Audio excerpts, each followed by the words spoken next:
अस्सलाम वालेकुम। मेरा नाम मोहम्मद वकार अतीक है और मेरा ताल्लुक कनेक्ट रियल एस्टेट से है। मार्केट की पोजीशन क्या है इस अनसर्टेनिटी में?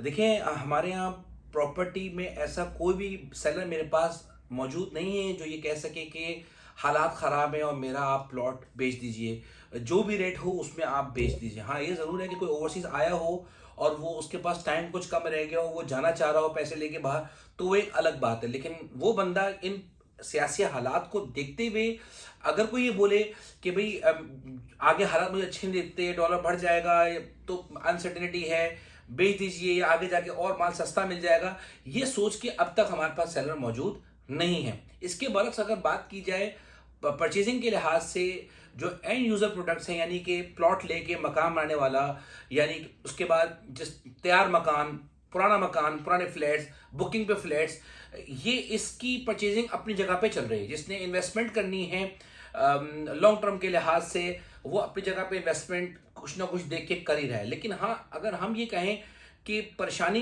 कहाँ आई है, हाँ परेशानी आई है ट्रेडर्स को। अब ट्रेडर्स में भी वो ट्रेडर्स जो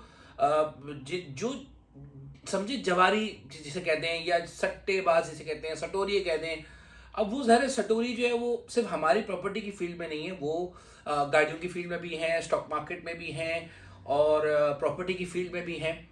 तो वो जो बंदा ट्रेडर्स है ना, वो एक्चुअली प्रॉब्लम में इन शॉर्ट कहूँ तो वो आए हुए हैं। लेकिन उसमें भी जो एंड प्रोडक्ट है, यानी कि अभी मेरे बंदे से बात जो कह रहा भाई वकार भी रूह अफ़ज़ा में तेज़ी आई हुई है, ऑल पर्स नहीं मिल रहा, तेल में लव लव हुई हुई है। अब करना कहता है कि भाई ये तो एंड यूजर प्रोडक्ट नहीं, भाई एंड यूजर प्रोडक्ट नहीं है। इसके साथ साथ इसको जो चलाने वाले लोग हैं, इसकी जो जखीरा अंदोजी होती है रमज़ान से पहले, तो वो भी ज़ाहिर है कि वो इन्वेस्टर्स होते हैं जो कि माल परचेस कर लेते हैं और फिर उसको होल्डिंग करते हैं। तो वो वहाँ लाव हो रहा है। फिर उसके बाद अगर बात की जाए तो जो हमारे यहाँ ज़मीनों पे काम करते हैं, जो ज़रूरी काम करते हैं लोग, उनसे बात करो तो वो कह रहे हैं हम हैप्पी हैं, अच्छी फसल हुई है, वो अपनी जगह पर रूटीन पे चल रहे हैं। प्रोडक्शन हाउसेस में ज़रूर बेचैनी है।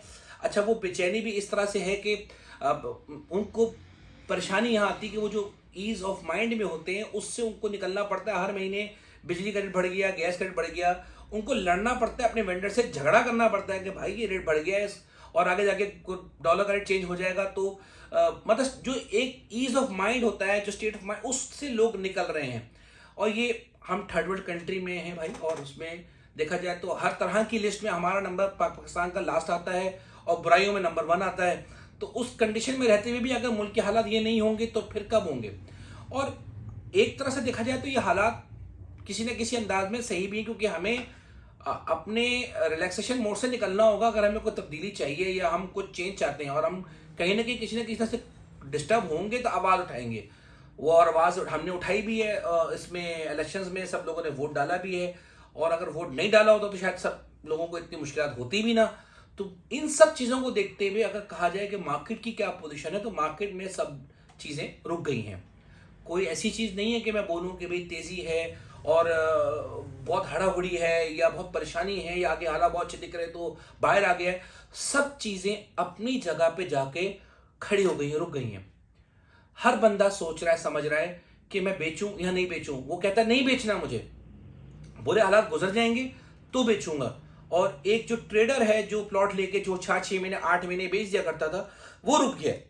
वो कोई भी चीज ट्रेडिंग के लिहाज से परचेज करना नहीं चाह रहा, चाहे वो गाड़ियां हो, चाहे वो प्रॉपर्टी क्यों ना हो। गाड़ियों की भी बात इसलिए कर रहा हूं क्योंकि कई प्रॉपर्टी एजेंट्स ने गाड़ियों के काम में घुस गए थे, प्रॉपर्टी का पैसा उन्होंने गाड़ियों में लगा दिया, तो वो परेशानी जाहिर है उस जगह पर भी मौजूद है। तो ये वो कंडीशन है मार्केट की। कई कस्टमर से मेरी बात हुई, उनका ताल्लुक बहुत सारी फील्ड से है। तो एक मजमुआ मेरे सामने जो आया वो मैंने कहा आपके सामने बयान करता हूँ, मार्केट की करंट सिचुएशन लेकर। जज़ाकल्लाह खैर।